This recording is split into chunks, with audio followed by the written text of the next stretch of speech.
Hey there, YouTube. Today I'm going to be talking to you about why I think The Mandalorian works, whereas the sequels and other Star Wars properties have not.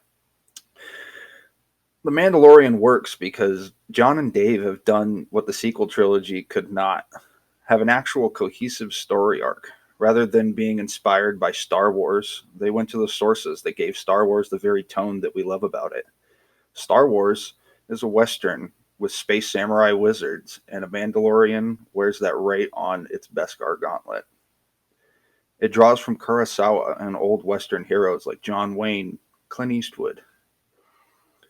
John and Dave did to Star Wars what revisionist Westerns did to Old West classics. Characters like Ahsoka present the lone Ronin wanderer in the galaxy. She is on her own quest, which opens more possibilities for the samurai trope to be extrapolated on in the future. Boba Fett is the honorable outlaw seen in many revisionist westerns focusing on outlaw gangs and their gray morality of the Wild West. Together, this fusion creates something quite unique that only John and Dave could pull off. They are true fans of the source material, and they know what the fans want, something that Kathleen Kennedy fails to understand. So why is it that the sequels just don't hit the same way that The Mandalorian does? Well, it's simple. Kathleen Kennedy, J.J. Abrams, and Rian Johnson don't understand what Star Wars is fundamentally built on. Two of the sequel movies attempt to have the aesthetic of Star Wars. I will give credit where credit is due. At least J.J. Abrams attempted to stay within the Star Wars framework, albeit poorly.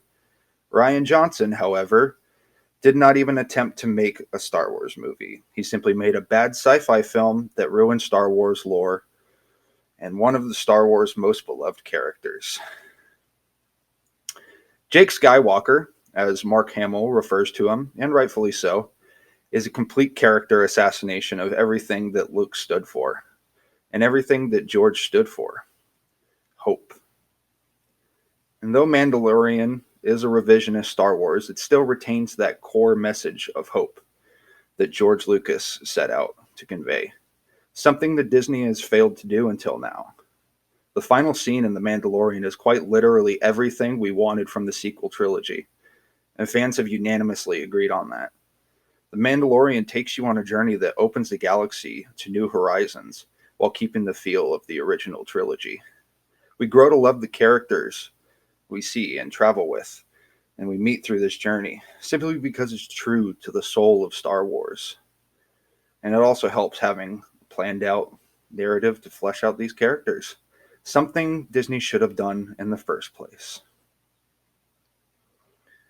John and Dave's little pet project has become the sole light of the hope that we need in the shrouded darkness of the Star Wars universe. Thank you guys for checking out my video. I greatly appreciate it. Give me a like and a subscribe if you're enjoying the content. I know it's a bit cringy at first, but hey, people got to start somewhere. I'm going to be doing topics on all sorts of things, such as Star Wars, sci-fi, fantasy, books, comics, TV shows, movies, reviews, all that jazz. So thank you guys for tuning in. I greatly appreciate it, and I will see you next time on EMEA Reviews.